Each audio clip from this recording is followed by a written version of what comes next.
गांव की एक छोटी सी झोपड़ी में एक गरीब परिवार रहता था। परिवार के सदस्य थे पिता रामू, माँ श्यामा और उनके दो बच्चे मुन्ना और गुड़िया। वे अपने छोटे से जीवन में खुश थे, लेकिन गरीबी उनके जीवन को कठिन बना देती थी। रामू गांव में मजदूरी करता था और श्यामा घर का काम करती थी। मुन्ना और गुड़िया शाम को खेलने जाते थे। वे अपने माता पिता की मेहनत देखते थे और खुश रहने की कोशिश करते थे। मुन्ना और गुड़िया को पढ़ाई का बहुत शौक था। वे अपने पिता की कमाई में से थोड़ी थोड़ी बचत करके खरीदी गई किताबों से पढ़ते थे।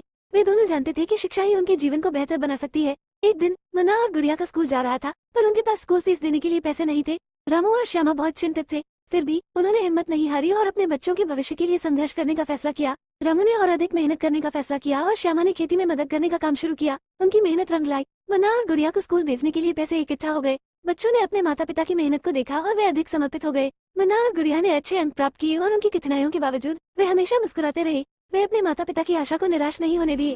वर्षों बाद मुन्ना और गुड़िया बड़े हो गए। उन्होंने इंजीनियरिंग की पढ़ाई की और गुड़िया ने शिक्षक बनने का निर्णय लिया। उन्होंने अपने माता पिता की सच्चाई को समझा और उनके समर्पण को सम्मानित किया। वे अब अपने परिवार को समर्थन करने में सक्षम थे और उन्होंने अपने माता पिता के लिए एक नया घर बनवाया। रामू और श्यामा की आंखों में आंसू थे, लेकिन ये आंसू खुशी के थे। अंत में उनका संघर्ष और समर्पण उन्हें उनके सपने साकार करने में मदद करा। ये कहानी हमें ये सिखाती है कि कठिनाइयां सिर्फ अस्थायी होती हैं। अगर हमारी संकल्पना मजबूत हो तो हम किसी भी समस्या को पार कर सकते हैं।